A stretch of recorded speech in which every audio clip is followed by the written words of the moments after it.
Speed news मध्ये आपलं स्वागत। एक नजर आजच्या ठळक घडामोडींवर। लॉंग मार्च काढण्याची वेळ आणू नका, खासदार छत्रपती संभाजीराजेंचा सरकारला इशारा। 16 जून पासून मूक आंदोलनाने कोल्हापुरातून सुरुवात। कोरोना सोबतच आता शहरात डेंग्यू मलेरियासह चिकनगुनियाची साथ। लॉकडाऊन हटवा, व्यापारी वाचवा अशा घोषणा देत कोल्हापुरातील गांधीनगरमध्ये व्यापारी रस्त्यावर। कोरोना पाठोपाठ आता म्युकर मायक्रोसिसची लोकांना धास्ती, जिल्ह्यात 101 जणांवर उपचार।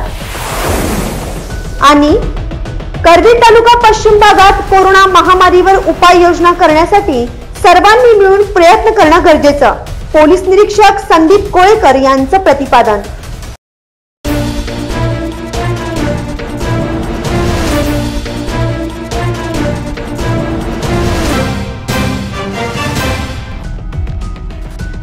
बातमीपत्रात आपलं पुन्हा एकदा स्वागत। मराठा आरक्षणाबाबत सत्ताधारी आणि विरोधक एकमेकांकडे बोट करत आहेत। आपल्याला आता कुणाच्या चुका काढायच्या नाहीत, पहिल्यांदा राज्य सरकारने पुनर्विचार याचिका दाखल केली पाहिजे।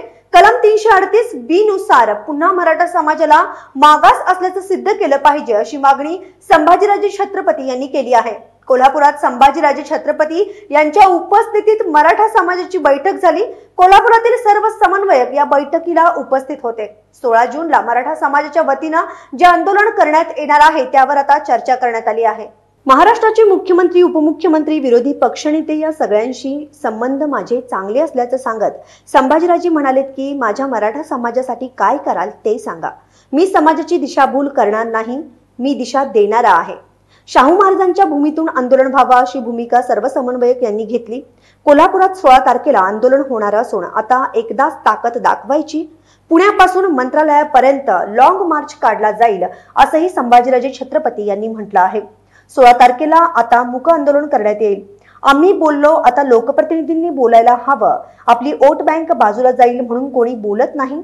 माजी मुख्यमंत्री, उपमुख्यमंत्री, विरोधी पक्षनेते या सगळ्यांशी माझे चांगले संबंध असल्याचं सांगत तुम्ही माझ्या समाजासाठी काय करणार ते सांगा, असा प्रश्न छत्रपती संभाजीराजे यांनी विचारत अजित पवार यांनी केवळ फोनवरून चर्चा केली तर मुख्यमंत्र्यांनी राहुल शेवाळे यांच्याकडून बोलण्याचा प्रयत्न केला असल्याचं मराठा आरक्षण संदर्भातील आयोजित बैठकीत सांगितलं आहे।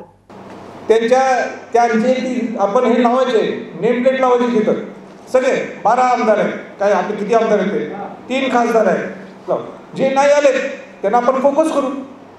तो फोकस करायचा अधिकार मी नाहीच, तुमचा आहे।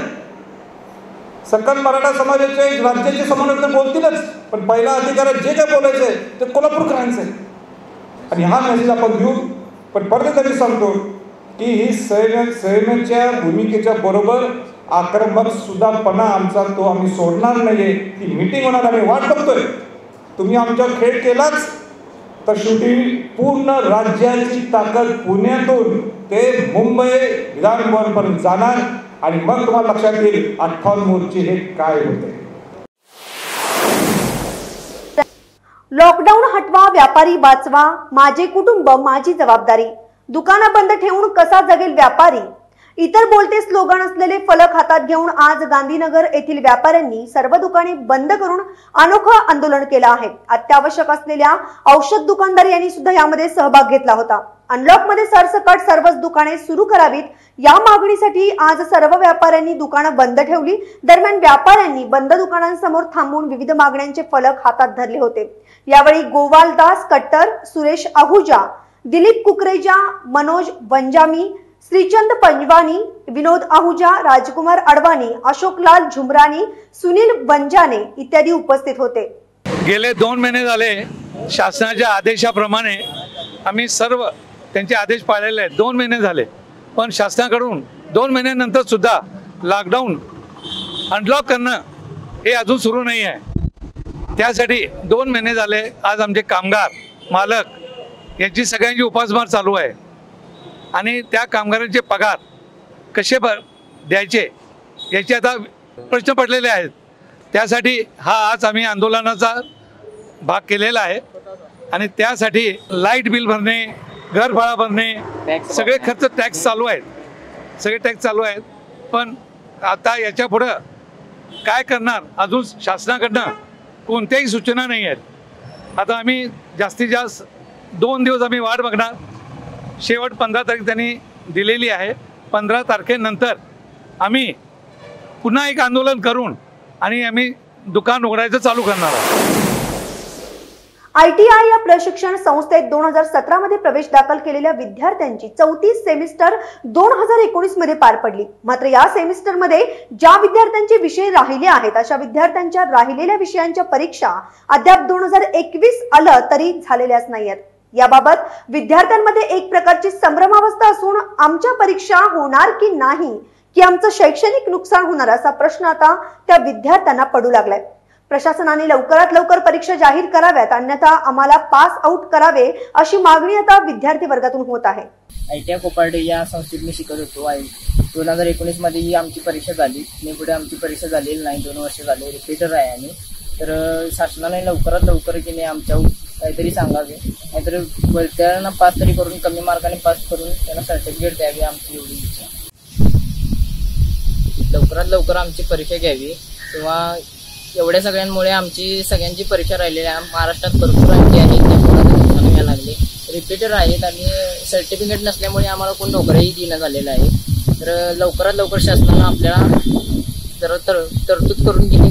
निकाल तरी पास करू दे, नाहीतर परीक्षा तरी पोरांची घेऊ दे. आमची एवढी इच्छा आहे. या विद्यार्थ्यांच्या प्रश्नाचा स्पीड न्यूजच्या प्रतिनिधींनी पाठपुरावा केला असता औद्योगिक प्रशिक्षण संस्था कोल्हापूर येथील प्राचार्य मुंडासे यांनी प्रशासन विद्यार्थ्यांच्या बाबतीत सतर्क असून ITI परीक्षा लवकरच घेण्यात येतील, कोणत्याही विद्यार्थ्यांचं नुकसान होणार नाही असं आश्वासन ITIच्या विद्यार्थ्यांना त्यांनी दिलं आहे. आपल्या ITI मध्ये सेमिस्टर पॅटर्न मध्ये काही माजी विद्यार्थ्यांची परीक्षा अजूनही व्हायची आहे. सद्यस्थितीत फक्त कोरोनाचा प्रादुर्भाव असल्यामुळे ऑनलाईन परीक्षा घेतली जात आहे. सदरची परीक्षा ही जी आहे ही नियमित विद्यार्थी म्हणजे जी ॲन्युअल पॅटर्न मधील विद्यार्थी आहेत त्यांचं ॲडमिशन 2018 साली झालं किंवा 19 साली झालेलं आहे. अशा विद्यार्थ्यांची परीक्षा ऑनलाईन पद्धतीने घेतलेली आहे.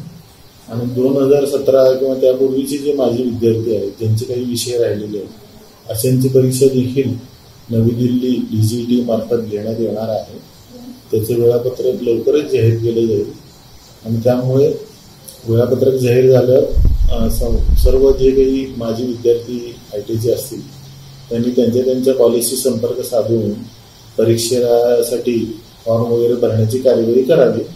कुठल्याही प्रकारे विद्यार्थ्यांचे कुठल्याही प्रकारे नुकसान होणार नाही याची काळजी DGT नवी दिल्ली मार्फत नेहमीच घेतली जाते आणि यावर्षी घेतली जाईल.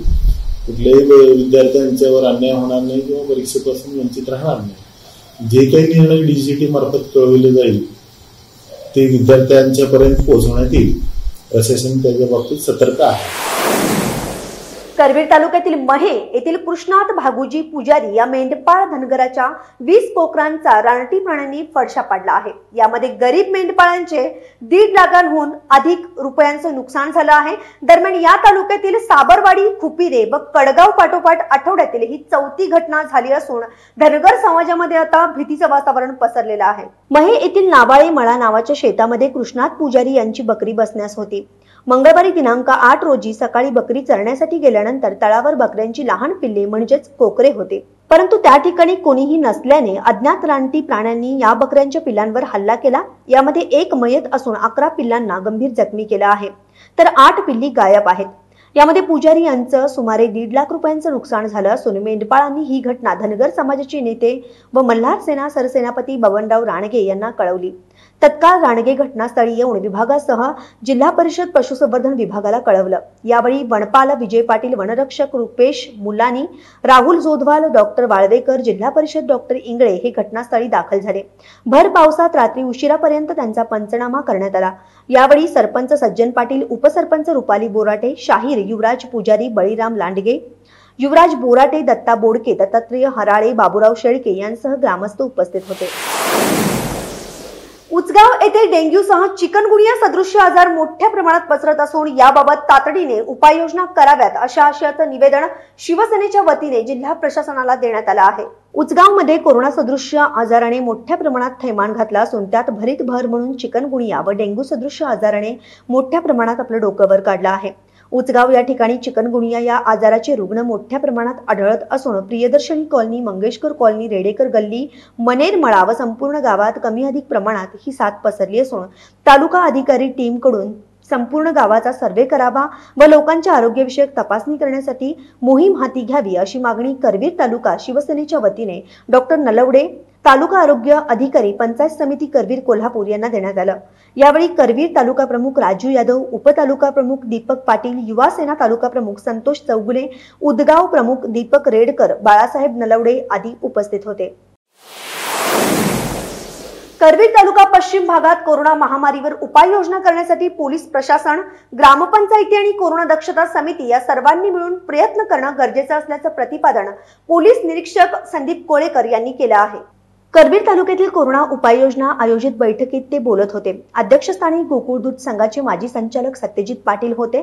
बैठकीत कोरोना पॉझिटिव्ह रुग्णांचे अलगीकरण करणे, त्यांच्या घरातील व्यक्तींना होम आयसोलेशन करणे, अत्यावश्यक दुकानांमध्ये गर्दी न करता मास्क, सॅनिटायझर, सोशल डिस्टन्सिंग अशा दिलेल्या नियमांचं पालन करण्याच्या सूचना यावेळी देण्यात आल्या आहेत। यावेळी कसबा बीडचे सरपंच सर्जेराव तिबिले, गोकुळचे माजी संचालक सत्यजित पाटील, करवीर पंचायत सदस्य राजेंद्र सूर्यवंशी, पोलीस पाटील पंढरीनाथ तहसीलदार, गणेशवाडीचे सरपंच दादासो लाड, पोलीस पाटील धनश्री मेडे, शिरोली दुमाला सरपंच रेखा कांबळे, बैरेश्वर पोलीस पाटील दत्तात्रेय कुंभार, राजाराम पाटील, विमल शेट्टी, संदीप पाटील, BS कांबळे, रवींद्र पाटील, सुनील देसाई, प्रकाश जोशी आदी उपस्थित होते।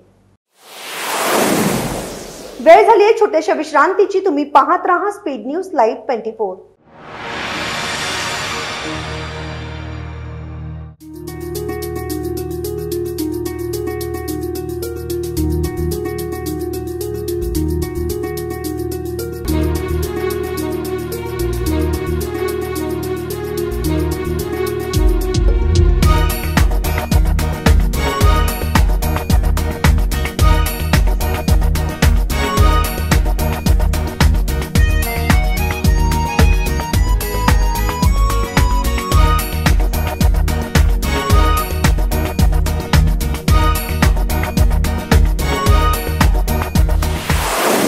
विश्रांतीनंतर बातमीपत्रात आपलं पुन्हा एकदा स्वागत। कोल्हापूर महानगरपालिका अंतर्गत येणाऱ्या लोणार वसाहत येथे 60 वर्षावरील नागरिकांचं लसीकरण करण्यात आलं आहे।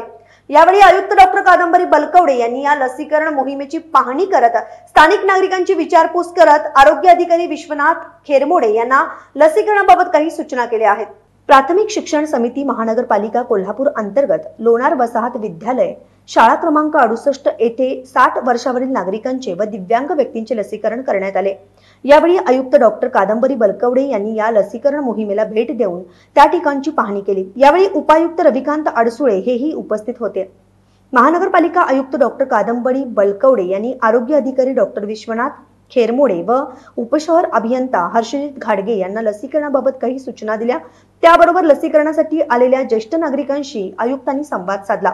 यावेळी उपायुक्त रविकांत अडसुळे, उपशहर अभियंता हर्षजित घाडगे, आरोग्य अधिकारी डॉक्टर विश्वनाथ खेरमोडे, कनिष्ठ अभियंता मीरा नागिने, महापालिकेचे डॉक्टर अमोल माने, डॉक्टर निखिल पाटील, आशा वर्कर्स व नर्सेस उपस्थित होते।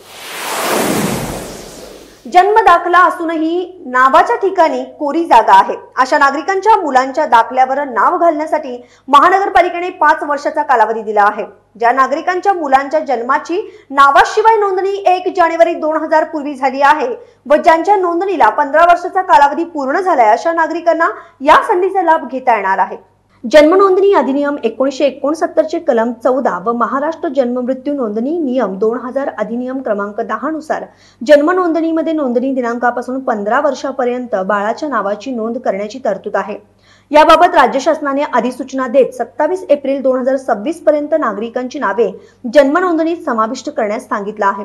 या नोंदणीकरता बाळाचे नाव समाविष्ट करण्याबाबतचा अर्ज महापालिकेच्या सर्व नागरी सुविधा केंद्रात उपलब्ध असून नावाची नोंदणी करण्यासाठी शासकीय पुरावा म्हणून शाळा सोडल्याचा दाखला, SSC प्रमाणपत्र, पॅन कार्ड, आधार कार्ड या कागदपत्रांची प्रती या अर्जासोबत द्यावी लागणार असून या नोंदणीचा कालावधी 27 एप्रिल 2026 पर्यंत असल्याने हा कालावधी कोणत्याही परिस्थितीत वाढवण्यात येणार नाही।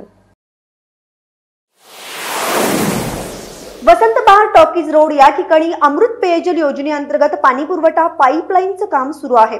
यासाठी खुदाई करण्यात आली असून गेले महिनाभर झालं हे काम रखडलेल्या अवस्थेतच आहे आणि यामुळे मात्र वाहतुकीस प्रचंड अडथळा निर्माण होत आहे। वाहनधारक या ठिकाणाहून येताना जीव मुठीत घेऊन येत आहेत।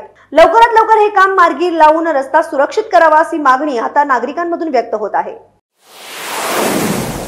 कोरोना पाठोपाठ आता म्युकरमायकोसिस या काळ्या बुरशीजन्य आजाराचं साम्राज्य पसरताना दिसत आहे।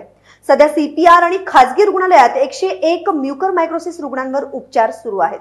म्युकरमायकोसिसच्या एका रुग्णाचा कोल्हापुरातील खासगी रुग्णालयात बुधवारी मृत्यू झाला।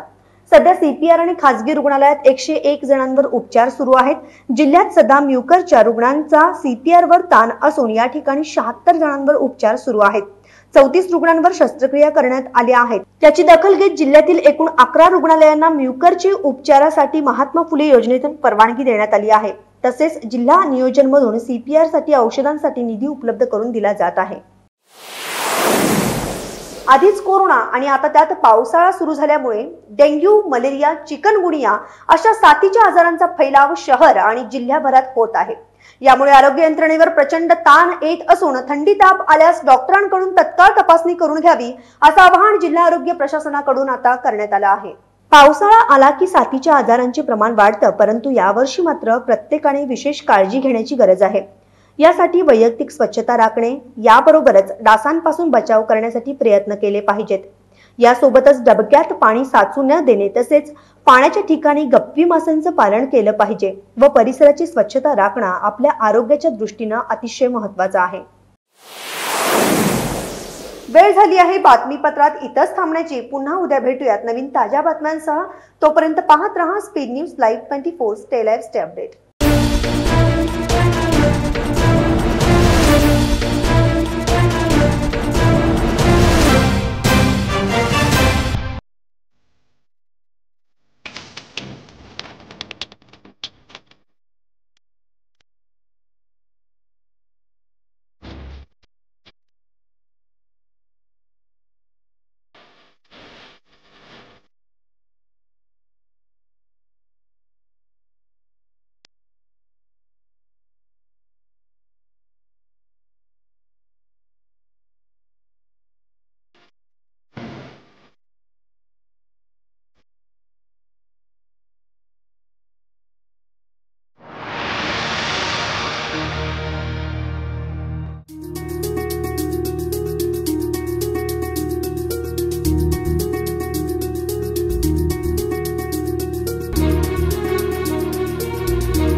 तर अशाच ताज्या अपडेट्ससाठी स्पीड न्यूज लाईव्ह 24 चॅनेलला सबस्क्राईब करा आणि बेल आयकॉनवर प्रेस करा।